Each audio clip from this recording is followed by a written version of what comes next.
In a study by the Institute for Family Studies shows that a bad relationship with your parent or caregiver can negatively affect brain development for infants and cause anxiety and even depression in their children if it continues into adulthood.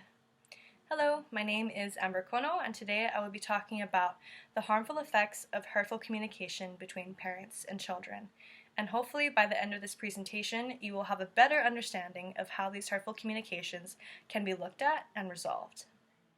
In an academic journal by Rachel M. McLaurin and Joshua R. Peterson, the study observes 95 parent-child dyads, and today I will be going over the results and findings with you.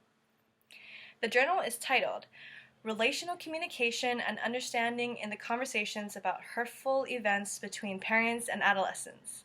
Whew!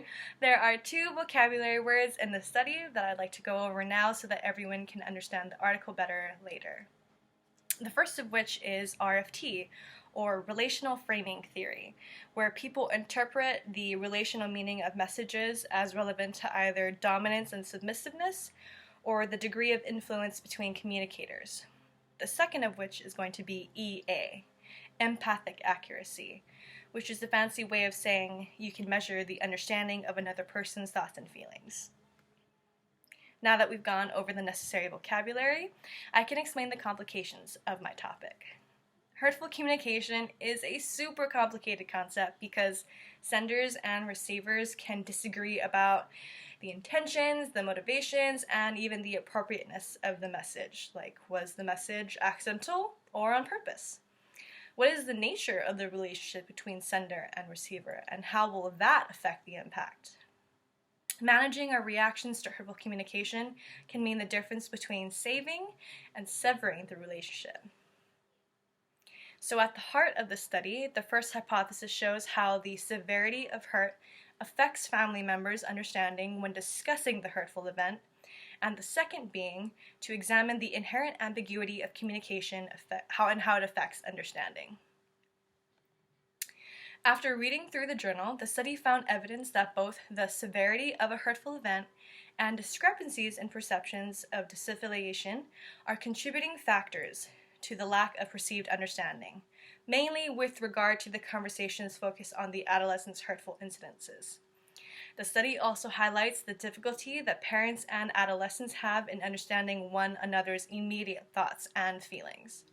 Taken together, the study emphasizes the importance of examining the features of the hurtful event and relational communication as factors affecting perceived understanding between parents and adolescents. Now, this study grabbed my attention right away because of my problematic relationship with my father. Some of my experiences and interactions with him were very traumatic and have negatively impacted the way I receive and review communication with him. For example, my dad could ask, "Why are you so behind on all of your studies? Are you being lazy?" And my initial reaction would be to act with hurt because of the lack of understanding and anger because my dad made assumptions about my life. But what this article has shown me is that hurtful communication is very complicated and will take time, the willingness of my dad and I to participate, and a keen listening ear to be aware of when I am reacting with hurt. That way I can examine the way I perceive the conversation from that point on.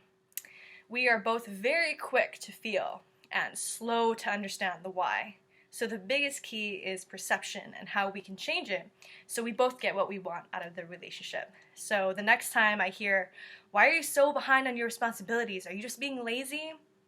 I'll instead hear the concern for my well-being and am better prepared to answer his true concerns.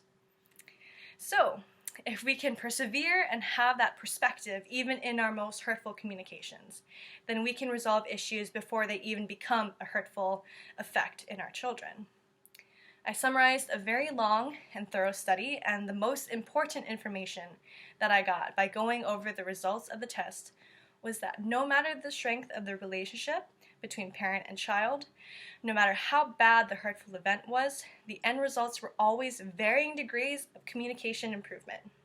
So I hope that my insight into this article and sharing my personal experience will help anyone struggling with similar issues. Thank you.